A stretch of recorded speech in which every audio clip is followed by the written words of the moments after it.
Breaking down some of our favorite trending stories of the day. And guys, I want to start with Chipotle closing at an all-time high today off a new partnership that they're going to be expanding into the Middle East. So this will be the first time that Chipotle is actually allowing franchisees, someone else is going to be operating these Chipotle restaurants, not Chipotle itself, expanding into the Middle East. There's been a big push for when will Chipotle bring more locations, right? Always wondering when there's going to be more locations. They currently have about 3,200 in the U.S. Also, I should note a Wall Street Journal article out today about Chipotle expanding in the U.S. and getting into more rural areas. So overall, the story of the day, Chipotle expansion and franchisees. Seems like investors seem to like it today, stock up a little bit.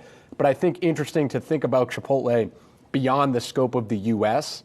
and how just massive that opportunity would be when you think about how successful it has been for other fast food or fast casual chains to be outside the U.S. Yeah, and look at the full screen right now, international portfolio. I mean, there is a lot of room to run here overseas. And I think of Starbucks, for example, and how anywhere you go, you can find a Starbucks. And I think for Chipotle, which is a company that's pretty mature, has a lot of wins under its belt, that is the next phase of growth, is just trying to expand as much as possible, both here in the U.S. for those more rural areas, but also internationally as well. So I think that's going to unlock a lot of growth. The group that's operating this, I believe it's called the Alshaya Group, also operates the Starbucks in the Middle East and Shake Shack and Texas Roadhouse. So they're going to have similar operations there that have been successful too, which seems bullish overall. Right.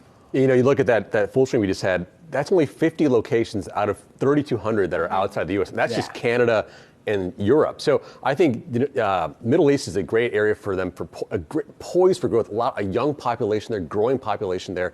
They're talking about that group, that franchisee company, working with Chipotle directly with the supply chain, so they keep that their fresh sort of vibe going on with that supply chain. So it's sort of a good partnership there. Use a franchisee to do that. Don't go in there because they own and operate all their stores in America. That's gonna be hard to do in the Middle East. So I think it's a smart move by them. And I mean, 50 out of 3,200 international. I mean, that's, like I said, poised for growth big time. I think it's crazy too to think about the opportunity that also being discussed in the U.S. to just be in more rural areas. I mean, it's just to see what the business is like. I think a lot of times we think about Chipotle now as like, at least here in New York City, office lunch, right? Or something like that, foot traffic.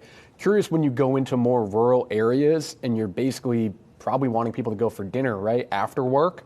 How does that play out? Does that sort of translate to the same kind of demand? I was just looking at maps. It's interesting to see some areas that I know I've spent some time in where there just isn't a Chipotle and there's other fast food options that seem to be busy. Like Northern Michigan comes to example, a pretty remote area, but popular, has fast food, just doesn't have Chipotle. Do they go to an area like that? Do they go up there? I think it's interesting. Makes me wonder about supply chain again, right? Can you get those fresh ingredients in, let's say, middle of Idaho or someplace in Ohio or something like that? Can you get, I mean, Ohio's not a good example, but I think it's kind of hard to get those fresher type of the guacamole, the chicken, the whatever, to these places, perhaps. Right. Well, one of my favorite things whenever I travel abroad is to go to the McDonald's and see what new offerings there are specific to that country. And I feel like that's potentially an opportunity if they're going to go in the Middle East.